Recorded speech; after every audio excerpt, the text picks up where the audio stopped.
Assalamualaikum warahmatullahi wabarakatuh. Selamat berjumpa kembali di channel kami Kusmana Family. Pada kesempatan ini kami berbagi informasi tentang jabatan fungsional Widya Prada berdasarkan Peraturan Menteri Pan-RB Nomor 3 Tahun 2019. Jabatan fungsional Widya Prada adalah jabatan yang mempunyai ruang lingkup tugas, tanggung jawab, wewenang, dan hak untuk melaksanakan penjaminan mutu pendidikan. Jabatan fungsional Widya Prada merupakan jabatan karir PNS dan termasuk dalam klasifikasi atau rumpun tenaga kependidikan lainnya. Jabatan fungsional Widya Prada berkedudukan sebagai pelaksana teknis fungsional di bidang penjaminan mutu pendidikan pada jenjang pendidikan anak usia dini, pendidikan dasar, pendidikan menengah, dan pendidikan masyarakat pada instansi pemerintah. Jabatan fungsional Widya Prada merupakan jabatan fungsional kategori keahlian. Adapun jenjang jabatan fungsional Widya Prada terdiri atas: yang pertama, Widya Prada Ahli Pertama; kedua, Widya Prada Ahli Muda; ketiga, Widya Prada Ahli Madya; dan keempat, Widya Prada Ahli Utama.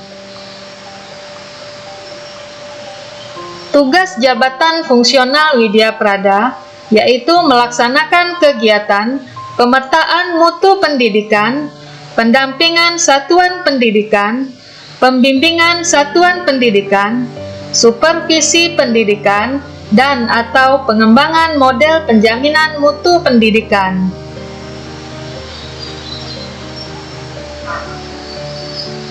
Unsur kegiatan tugas jabatan fungsional Widya Prada yang dapat dinilai angka kreditnya terdiri atas: yang pertama, unsur utama, dan kedua, unsur penunjang.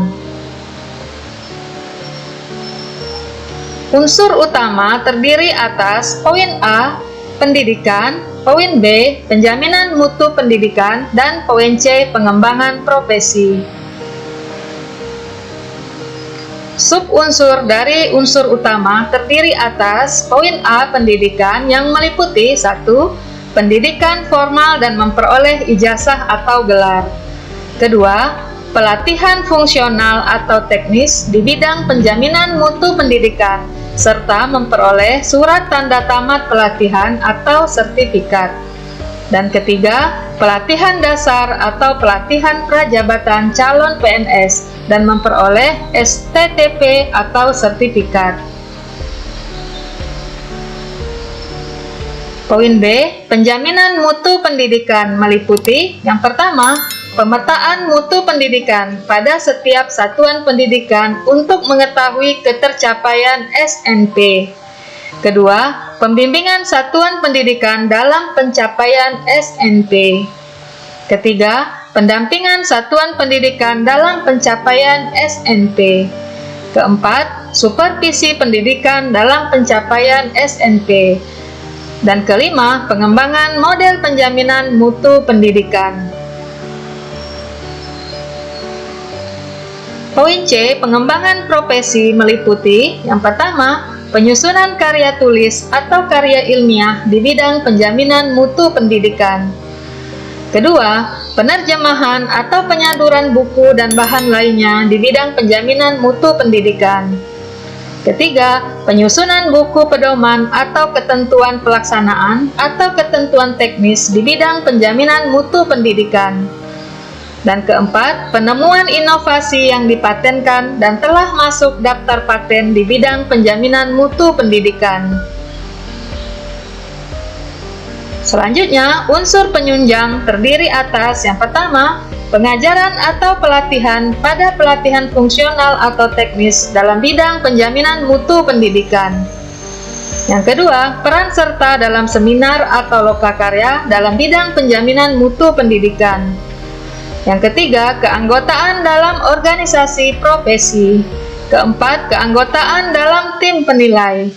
Kelima, perolehan penghargaan atau tanda jasa. Dan keenam, perolehan ijazah atau gelar kesarjanaan lainnya.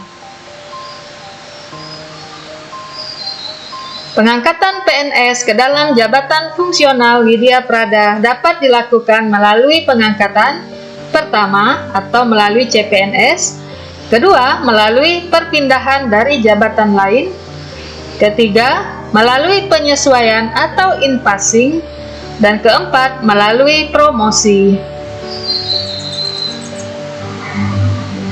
Target angka kredit bagi pejabat fungsional Widya Prada setiap tahun ditetapkan paling sedikit. Yang pertama, 12,5 untuk Widya Prada ahli pertama. Kedua, 25 untuk Widya Prada ahli muda. Yang ketiga, 37,5 untuk Widya Prada ahli madya. Dan keempat, 50 untuk Widya Prada ahli utama. Angka kredit pemeliharaan bagi Widya Prada yang telah memenuhi syarat untuk kenaikan jenjang jabatan setingkat lebih tinggi, tetapi belum tersedia lowongan pada jenjang jabatan yang akan diduduki, wajib memenuhi angka kredit dari kegiatan pemetaan mutu pendidikan, pendampingan satuan pendidikan, pembimbingan satuan pendidikan, supervisi pendidikan, dan atau pengembangan model penjaminan mutu pendidikan, dan atau pengembangan profesi. Paling sedikit, yang pertama, 10 untuk Widya Prada ahli pertama. Kedua, 20 untuk Widya Prada ahli muda. Dan ketiga, 30 untuk Widya Prada ahli madya. Penetapan kebutuhan PNS dalam jabatan fungsional Widya Prada dihitung berdasarkan beban kerja yang ditentukan dari indikator sebagai berikut. Yang pertama, jumlah satuan pendidikan. Kedua, jumlah wilayah kerja. Dan ketiga, kompleksitas model penjaminan mutu. Kelas jabatan fungsional Widya Prada terdiri atas yang pertama, Widya Prada ahli pertama, kelas jabatan 8 dengan nilai jabatan 1155. Kedua, Widya Prada ahli muda, kelas jabatan 9 dengan nilai jabatan 1405. Ketiga, Widya Prada ahli madya, kelas jabatan 11 dengan nilai jabatan 1920. Dan keempat, Widya Prada ahli utama, kelas jabatan 13 dengan nilai jabatan 2470. Demikianlah video kami pada kesempatan kali ini. Untuk melihat lebih lengkap tentang jabatan fungsional Widya Prada, dapat dilihat melalui link pada deskripsi kami ini. Semoga bermanfaat dan terima kasih. Sampai jumpa di video berikutnya. Mohon dukung kami dengan cara like, share, komen, subscribe, dan tekan tombol loncengnya. Billahi taufik wal hidayah. Wassalamualaikum warahmatullahi wabarakatuh.